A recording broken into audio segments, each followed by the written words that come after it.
So hello everyone, कैसे हैं आप सभी। चलिए, जैसा कि आप सभी जानते हैं, ये जो हमारी सीरीज है ये हम CSIR को टारगेट करते हुए यहाँ पे एग्ज़ाम को कर रहे हैं। CSIR का जो एग्ज़ाम होने वाला है, आप सभी को मालूम होगा कि एग्ज़ाम की नोटिस भी CSIR के द्वारा यहाँ पे दे दी गई है। नोटिस में आप देखे होंगे कि जो 5 फरवरी से लेकर के इसमें आप देखेंगे कि जो 20 फरवरी तक है, इसको एग्ज़ाम को कंडक्ट कराया जाएगा। ये CSIR के द्वारा यहाँ पे कहा गया है। तो उसी के चलते हुए ये लेक्चर है, ये हम जो कवर करेंगे, ये हमारा पॉलिटी का जो है दूसरा टेस्ट है। पहला टेस्ट ऑलरेडी इसमें कवर कर चुके हैं, ये हमारा पॉलिटी का दूसरा टेस्ट है। तो हम इसी को यहाँ पे सॉल्व करेंगे। हेलो फ्रेंड्स, मेरा नाम है AK अनुरागी और स्वागत है आपका प्रिसीजन IAS में। चलिए हम आज की वीडियो को शुरू करते हैं। पहले क्वेश्चन की अगर बात करें तो कह रहा है, निम्नलिखित में से किन संवैधानिक उपबंधों में संशोधन के लिए, यानी कि निम्नलिखित उपबंध यानी कि जो स्टेटमेंट दिए गए हैं, इनमें से संवैधानिक जो उपबंध में संशोधन के लिए संसद के जो विशेष बहुमत है और कम से कम आधे राज्यों के विधानमंडल की सहमति की आवश्यकता होती है। कुल मिलाकर के कहने का सेंस ये है कि अगर संविधान संशोधन प्रस्तुत किया जाता है संसद के समक्ष, तो उसमें से कितने ऐसे विधेयक हैं जो वहाँ पे आधे से अधिक राज्यों की जो है आवश्यकता होती है, यानी कि सहमति की आवश्यकता होती है और विशेष बहुमत के साथ इसे पारित किया जाता है। तो अब आप यहाँ पे जो है देखेंगे जो स्टेटमेंट दे रखे हैं, तो पहला स्टेटमेंट क्या कह रहा है, संविधान संशोधन की शक्ति और प्रक्रिया। दूसरा स्टेटमेंट कह रहा है राज्यों में विधान परिषद की समाप्ति और गठन। फिर संसद में राज्यों का प्रतिनिधित्व। फिर चौथा ऑप्शन कह रहा है संघ में नए राज्यों का प्रवेश या स्थापना। फिर अगेन 7वीं अनुसूची से संबंधित जो विषय है उनमें, तो इनमें से हमें देखना है कि सही उत्तर यहाँ पे क्या है। ये कह रहा है नीचे दिए गए कोड का प्रयोग कर सही उत्तर चुनिए। अगर सही उत्तर की बात करें तो यहाँ पे देखा जाए जो संविधान संशोधन की जो शक्ति है और प्रक्रिया, ये तो इसके लिए, जैसे कि अगर हम संविधान संशोधन करते हैं, जो उसकी शक्ति तो संसद के पास है, और जो उसकी प्रक्रिया तो उसमें से कई ऐसे उपबंध हैं कि जिसमें जो है आधे राज्यों की आवश्यकता होती है और जो है बहुमत की भी यहाँ पे आवश्यकता होती है, जो कि जिसे विशेष बहुमत कहा जाता है। यहाँ पे आप देख सकते हैं, यानी कि पहला हमारा जो है ये करेक्ट है, तो ये हमारे ऑप्शन में हो। फिर दूसरा कह रहा है राज्यों में विधान परिषद की समाप्ति और गठन। ये नहीं होना चाहिए। इसका तो संसद राज्य रिकमेंड करता है कि हमें विधान परिषद बनानी है, तो वो जो है वहाँ पे उसका गठन कर दिया जाता है, लेकिन इसके लिए संविधान संशोधन की आवश्यकता नहीं होती है। तो हमारा दूसरा स्टेटमेंट यहाँ पे गलत है, ये नहीं होगा। यानी कि अगर दूसरा स्टेटमेंट गलत है तो देखेंगे तो दूसरा इसमें है और दूसरा इसमें है, यानी कि ये दो ऑप्शन तो नहीं होंगे, एलिमिनेट हो गए। फिर अब पहला सही है, तो यानी कि ये दो बी और डी में से ही कोई यहाँ पे सही होगा। फिर क्या कह रहा है, संसद में राज्यों का प्रतिनिधित्व। जी हाँ, संसद यानी कि राज्यसभा में की बात कर रहा है, उसमें जो राज्यों का प्रतिनिधित्व होता है उसकी बात कर रहा है, तो ये भी होना चाहिए, यानी कि पहला और तीसरा। अब ऑप्शन में देखेंगे तो पहला और तीसरा दोनों ऑप्शन में दे रखा है। जी हाँ। फिर कह रहा है कि संघ में नए राज्यों का प्रवेश या स्थापना, इसके लिए भी संविधान संशोधन की आवश्यकता नहीं होती। जब भी किसी नए राज्य का निर्माण किया जाता है या किसी को शामिल किया जाता है भारत में, तो उसके लिए संविधान संशोधन की आवश्यकता नहीं होती। जैसे आप देखे होंगे 2015 में जो बांग्लादेश के साथ जो भी जमीनी विवाद था उसको किया गया था, लेकिन उसके लिए संविधान संशोधन की आवश्यकता नहीं हुई थी। इस तरीके से आप एक एग्जाम्पल के साथ समझ सकते हैं। तो ये यहाँ पे नहीं होगा, यानी कि चौथा नहीं होगा। अब आप देखेंगे कि इसमें चौथा ऑप्शन दे रखा है, तो ये नहीं होगा, यानी कि ये ऑप्शन एलिमिनेट हो गया। हमारा करेक्ट आंसर हो जाएगा ऑप्शन नंबर बी। इस तरीके से आपको एक रणनीति के साथ क्वेश्चन को सॉल्व करना है। चलिए अब हम बढ़ेंगे अपने नेक्स्ट क्वेश्चन की ओर।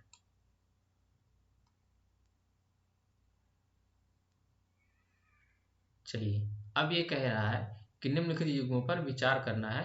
अगेन ये यूपीएससी के पैटर्न पे ही है, आपको थोड़ा ध्यान देना होगा कि एग्जाम ये जो है 10 साल के बाद हो रहा है, इसके लिए हम लेवल को ध्यान रखते हुए इस तरह के क्वेश्चन को डिजाइन किया गया है। आप परेशान ना होइए, आप आसानी से इसको कर सकते हैं। एक तरफ दे रखा है स्रोत, दूसरी तरफ दे रखा है प्रावधान। फिर क्या कह रहा है, निम्न उपयुक्त युग्मों में से कितने सही सुमेलित हैं, ये हमें देखना है। चलिए अब देखते हैं कौन कौन से सही सुमेलित है। कह रहा है ब्रिटेन का संविधान, ब्रिटेन के संविधान से भारत में क्या लिया गया है, यानी कि एकल नागरिकता ये ली गई है। बताइए आप मुझे कमेंट बॉक्स में। फ्रांस के संविधान से समवर्ती सूची तो नहीं ली गई है। संविधान फ्रांस के संविधान से लिए गए हैं, जो आप देखेंगे स्वतंत्रता, समानता, बंधुत्व के जो आदर्श हैं ये लिए गए हैं फ्रांस के संविधान से, यानी कि जो दूसरा है ये तो रॉन्ग है। फिर अमेरिका का जो संविधान है, अमेरिका के संविधान में क्या लिया गया है, राष्ट्रपति पर महाभियोग की शक्ति, ये तो यहाँ पे स्टेटमेंट सही है। यानी कि ब्रिटेन का जो संविधान है वहां से एकल नागरिकता ली गई है, संघीय संघात्मक व्यवस्था ली गई है भारत में, यानी कि पहला और तीसरा सही है। फिर अगर बात करते हैं ऑस्ट्रेलिया का संविधान, ऑस्ट्रेलिया के संविधान से विधि द्वारा स्थापित प्रक्रिया ये ली गई है। आप मुझे इसका आंसर जरूर बताइएगा। तो यहाँ पे ऑस्ट्रेलिया के से विधि द्वारा स्थापित प्रक्रिया नहीं ली गई है, यहाँ पे समवर्ती सूची लिया गया है, जैसे कि ऑस्ट्रेलिया के संविधान से समवर्ती सूची ली गई है।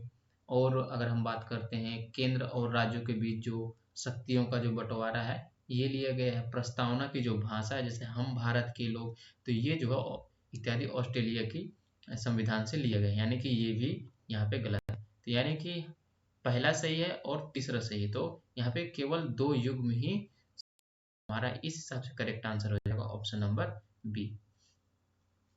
लेकिन मैं आपको यहाँ पे एक चीज और बताता हूँ, जैसे कि आप जैसे ये ब्रिटेन दे रखा है, ब्रिटेन का संविधान से क्या क्या लिया गया है, तो इसका आप एक शॉर्ट नोट जरूर बना लीजिएगा। यहाँ पे कहीं भी आप जब भी नोट कर रहे हो तो शॉर्ट नोट जरूर बना लीजिएगा, कि आपसे कहीं ना कहीं एक हो सकता है मैच द फॉलोइंग पूछे जा सकते हैं। फ्रांस के संविधान से, अमेरिका के संविधान से, ऑस्ट्रेलिया के, आयरलैंड के संविधान से। हाँ, आप मुझे बताएंगे कि जो आयरलैंड है, आयरलैंड के संविधान से भारत में क्या लिया गया है, इसका आंसर आप मुझे कमेंट बॉक्स में बताएंगे। चलिए अब हम बढ़ेंगे नेक्स्ट क्वेश्चन की ओर।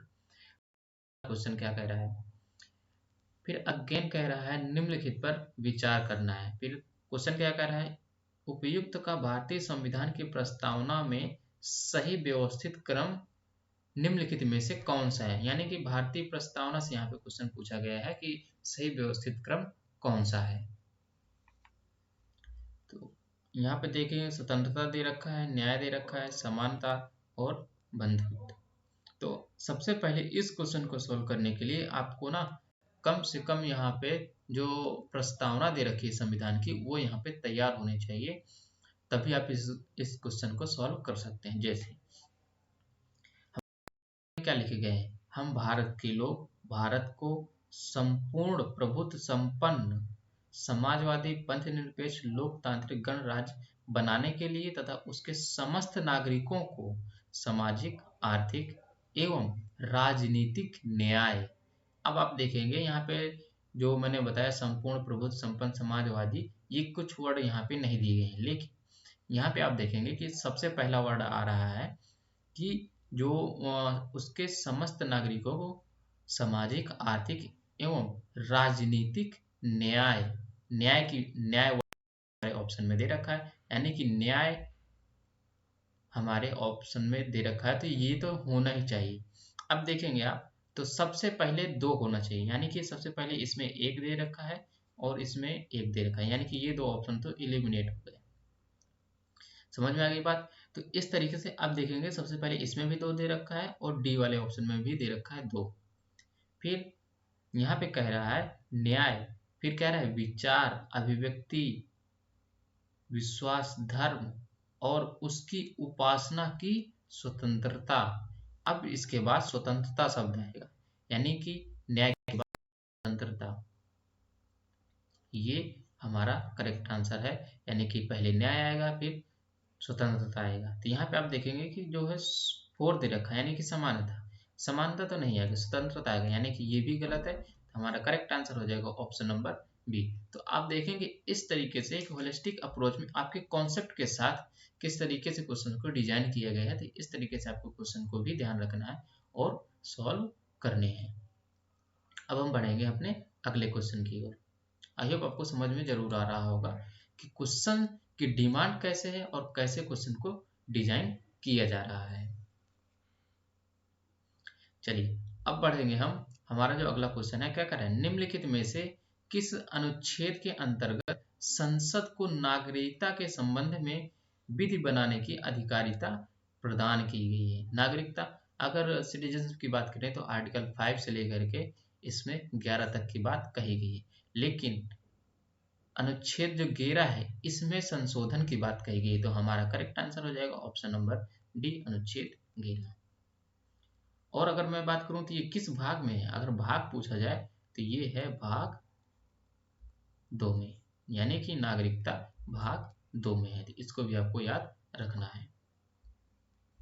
चलिए, ये हो सकता है कि आपसे क्वेश्चन ना पूछे, लेकिन पता नहीं इस क्वेश्चन को यहाँ पे क्यों रखा गया है। हालांकि हम इसको सॉल्व कर लेते हैं। ग्राम न्यायालय के संदर्भ में निम्नलिखित कथनों पर विचार कीजिए। कह रहा है इसकी स्थापना का सुझाव, यानी कि ग्राम न्यायालय की स्थापना का सुझाव विधि आयोग की 114वीं रिपोर्ट में प्रस्तुत किया गया था, ये कह रहा है। फिर कह रहा है इसके न्यायाधीश की नियुक्ति संबंधित उच्च न्यायालय के मुख्य न्यायाधीश, ये यहाँ पे गलत है। संबंधित मुख्य न्यायाधीश द्वारा नहीं की जाती है, यहाँ पे मुख्य न्यायाधीश के द्वारा सिफारिश की जाती है और नियुक्ति जो है सरकार के द्वारा यहाँ पे की जाती है। यानी कि नियुक्ति सरकार के द्वारा की जाती है और सिफारिश मुख्य न्यायाधीश के द्वारा दी जाती है। तो ये स्टेटमेंट तो गलत है। और हमसे कह रहा है उपयुक्त कथनों में से सही पूछ रखा है, तो दूसरा गलत हो जाता है, यानी कि ये गलत हो गया, दूसरा तो गलत ही है। तो हमारा पहला आंसर यहाँ पे सही है, यानी कि इसकी जो स्थापना का जो सुझाव था आयोग की 114वीं रिपोर्ट में इसको दिया गया था। इस तरीके से इस क्वेश्चन को सॉल्व करने हैं। अब बढ़ेंगे हम अगले क्वेश्चन की ओर। तो आपको समझ में जरूर आ रहा होगा कि हमें किस तरीके से क्वेश्चन को सॉल्व करने हैं और ये हमारे एग्जाम के लिए कितनी इंपॉर्टेंट हो सकते हैं। अगेन जियोग्राफी का यहाँ पे क्वेश्चन आ गया है, इसको जरूर सॉल्व करिए क्योंकि सेकंड पेपर में ये जरूर दे रखा है। तो क्या कह रहा है, सूची फर्स्ट को सूची सेकंड से सुमेलित कीजिए तथा सूची नीचे दिए गए कूट का प्रयोग सही उत्तर चुनिए। एक तरफ दे रखा है नदी दे रखा है, एक तरफ नदी है और दूसरी तरफ है मुहाना। चलिए इसको भी सॉल्व करते हैं। अब सबसे पहले मालूम होना चाहिए आपको कि नीपर नदी कहाँ जो है फ्लो करती है। नीपर नदी, आपको तो पहले यही पता होना चाहिए कि नीपर नदी कहाँ फ्लो होती है। तो मैं आपको यहाँ पे बताता हूँ, नीपर जो नदी है ये जो है यूरोप, ये यहाँ पे यूरोप की नदी है। और ये जो है रूस है, यानी कि रूस के जो वालदाई पर्वत है वहां से निकलती है, यहाँ से वालदाई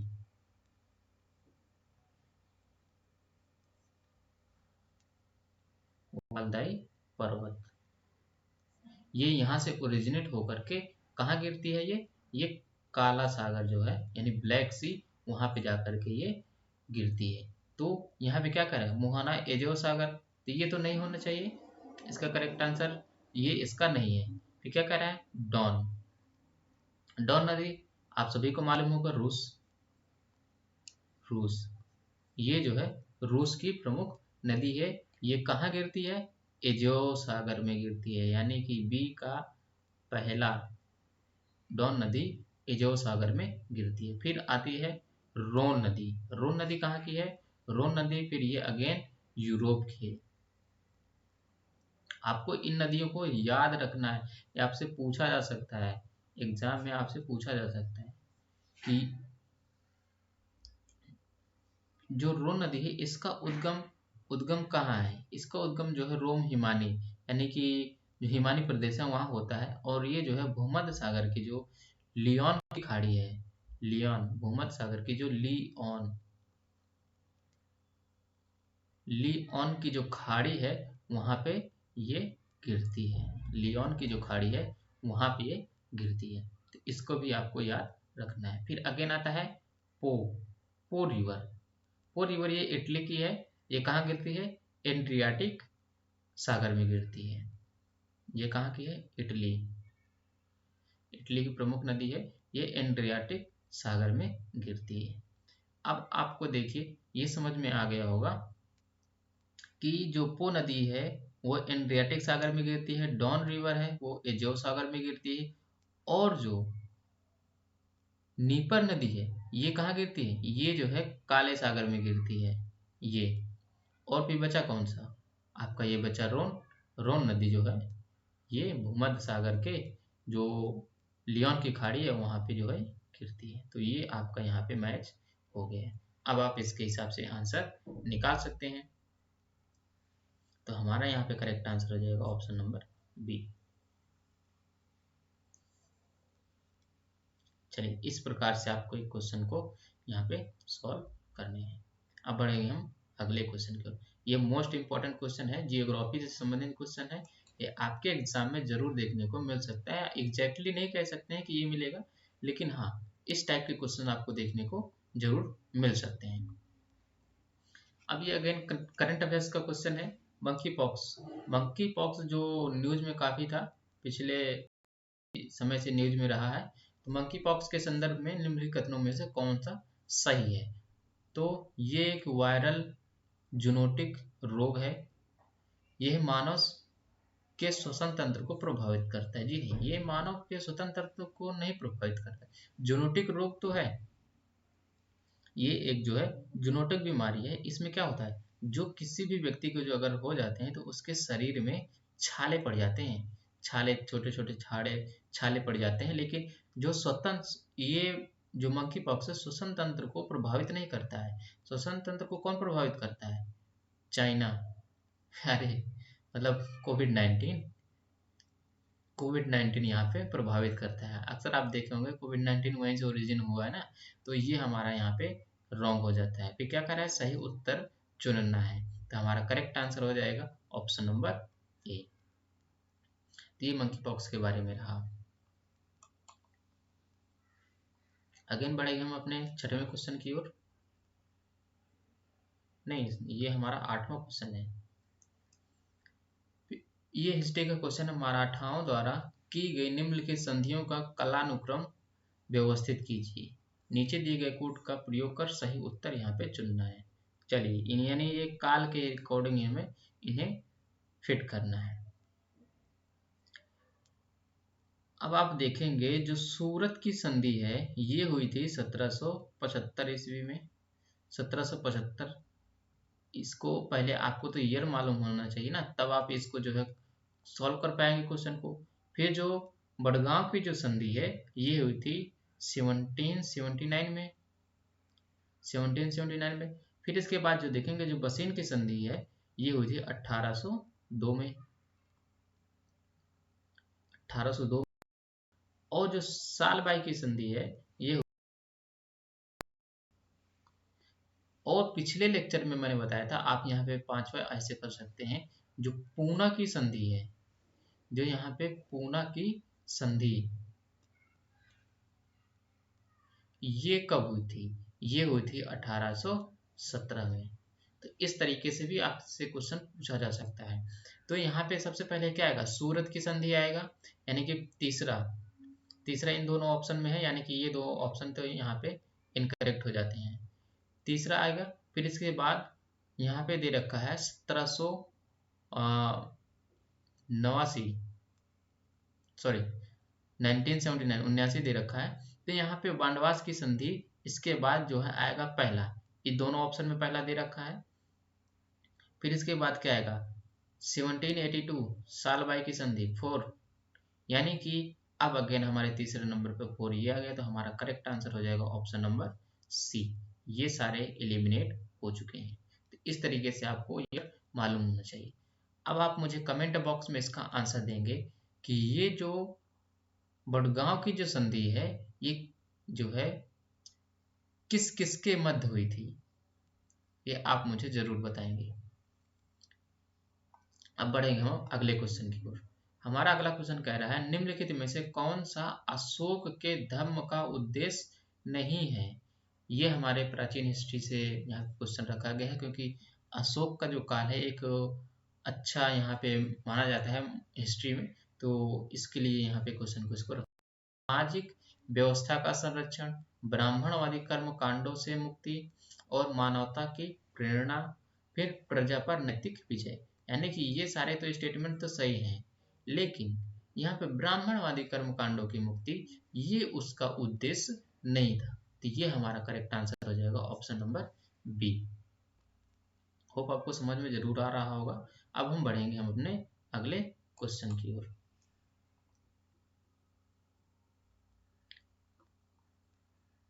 जियोग्राफी, अगेन जियोग्राफी से क्वेश्चन है। फिर कह रहा है निम्नलिखित युगों में से कौन सा सही सुमेलित नहीं है। यानी कि एक तरफ दे रखा है कोयला का जो क्षेत्र है, दूसरी तरफ दे रखा है राज्य। जियोग्राफी आप सभी को मालूम होगा, पेपर 2 में है। तो यहाँ पे जो करणपुरा है, करणपुरा जो कोल क्षेत्र है ये झारखंड में है, और ये जो करणपुरा है ये जो है क्या है, सेकेंड लार्जेस्ट है। सेकेंड लार्जेस्ट कौन सी है, सेकेंड लार्जेस्ट झारखंड की है। तो यानी कि पहली कौन सी है, पहली है यहाँ पे झरिया, झरिया कोलफील्ड, ये यहाँ पे पहली है। फिर क्या कह रहा है, तालचीर, जो तालचीर है ये अगेन उड़ीसा की ही है, सुमेलित है। फिर रानीगंज आप सभी को मालूम होगा, पश्चिम बंगाल, पश्चिम बंगाल। फिर यहाँ पे सिंगरेनी है, ये छत्तीसगढ़ की नहीं है, ये है तेलंगाना की। सिंगरेनी ये छत्तीसगढ़ की नहीं है, ये है तेलंगाना की। तो यहाँ पे हमारा करेक्ट आंसर हो जाएगा, क्योंकि पूछा है सही सुमेलित नहीं है, तो हमारा करेक्ट आंसर हो जाएगा ऑप्शन नंबर डी, सिंगरेनी।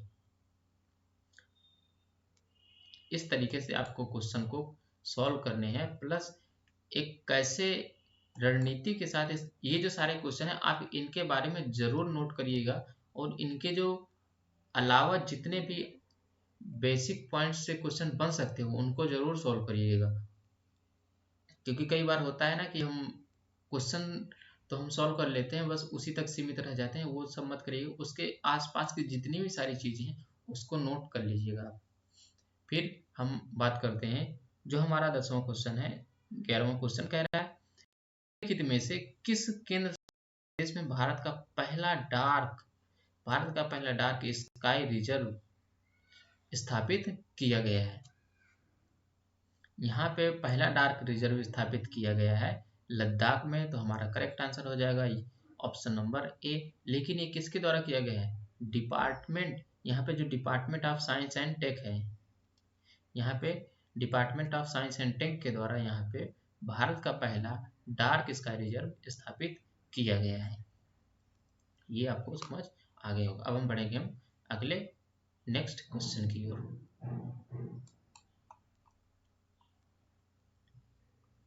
ये यहाँ पे जनगणना से संबंधित क्वेश्चन है, आपसे पूछा जा सकता है।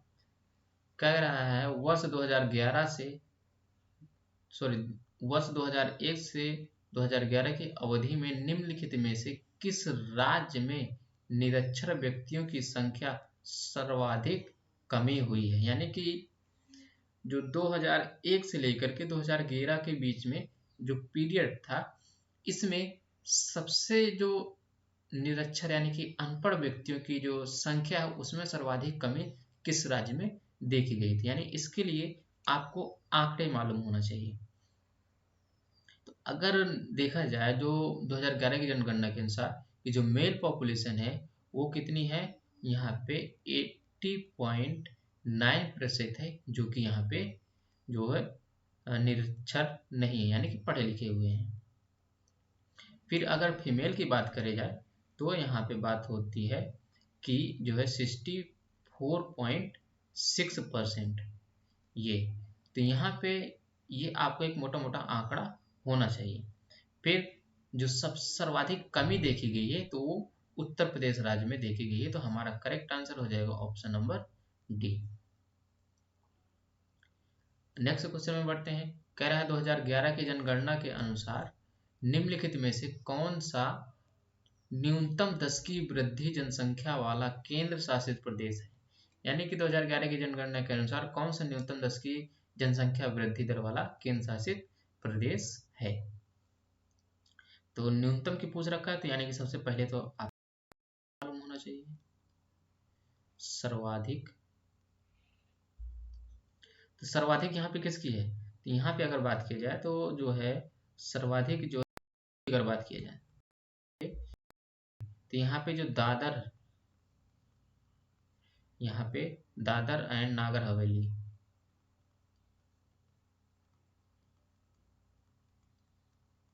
ये इनकी सर्वाधिक है। और अगर राज्यवार तरीके से बात की जाए, अगर राज्यवार तरीके से बात की जाए तो राज्यवार में कौन है, मेघालय है। राज्यवार में है मेघालय। मेघालय में कितनी है, मेघालय में है 27.9, सॉरी यहाँ पे 27.9%। और उसमें बात की जाए जो टोटल, अगर पूछा जाए टोटल 10 की वृद्धि कितनी हुई है, यानी कि अगर 2011 की जनगणना के अनुसार टोटल 10 की वृद्धि दर कितनी है 17.70, यहाँ पे 17.70% है। ये आपको याद रखना है। फिर अगर यूटी में बात की जाए, क्योंकि हमारे क्वेश्चन पूछा है न्यूनतम, यहाँ पे हमारे क्वेश्चन पूछा है न्यूनतम, तो हमने सर्वाधिक देख लिया। तो अब न्यूनतम की बात करते हैं। न्यूनतम, तो न्यूनतम में अगर यूटी की बात की जाए तो न्यूनतम जो सर्वाधिक वृद्धि दर देखी गई है वो है लक्षद्वीप। यहाँ पे है लक्षद्वीप। लक्षद्वीप अभी न्यूज में भी था, तो इसलिए ये यहाँ पे क्वेश्चन को रखा गया है ताकि एक कॉन्टेक्चुअल यहाँ पे क्वेश्चन डिजाइन हो सके। तो हमारा करेक्ट आंसर हो जाएगा ऑप्शन नंबर ए। और फिर स्टेट वार के तरीके से बात किया जाए तो यहाँ पे जो है स्टेट वार में जो है अंडमान और निकोबार, तो ये दो स्टेट हैं जो कि न्यूनतम रहे हैं। फिर एक क्वेश्चन मैं आपसे यहाँ पे पूछता हूँ, ऐसा कौन सा राज्य है जहाँ पे एक भी एससी पॉपुलेशन नहीं है। ऐसा कौन सा केंद्र शासित प्रदेश है जहाँ एक भी एससी पॉपुलेशन नहीं है। तो इसका आंसर आपको कमेंट बॉक्स में देना है। मैं आपसे यहाँ पे केंद्र शासित प्रदेश पूछ रहा हूँ, स्टेट नहीं पूछ रहा। यहाँ पे कौन सा ऐसा यूटी है जहाँ पे एक भी एससी पॉपुलेशन नहीं है। तो इसका आंसर आप मुझे कमेंट बॉक्स में जरूर देंगे, क्योंकि इसका ये भी क्वेश्चन आपसे पूछा जा सकता है। चलिए अब हम बढ़ेंगे अपने नेक्स्ट क्वेश्चन की ओर, जो कि हमारे कुछ लास्ट क्वेश्चन है। ये दो हमारे दो लास्ट क्वेश्चन है। एक तरफ दे रखा है जनजाति, दूसरी तरफ दे रखा है राज्य। कौन सी जनजाति कहाँ पाई जाती है, सिंपल से ही कह रहा है क्वेश्चन, कह रहा है सही सम्मिलित करना है, तो आप इसको जरूर करिए। चलिए, यानी कि जो पंडोल जनजाति है ये कहाँ पाई जाती है, ये पाई जाती है छत्तीसगढ़ में, यानी कि ए का हो जाएगा 4। जो सही सम्मिलित बात कर रहा है, तो सही सम्मिलित तो नहीं है, तो ये तो नहीं है, ये तो सही सम्मिलित नहीं है।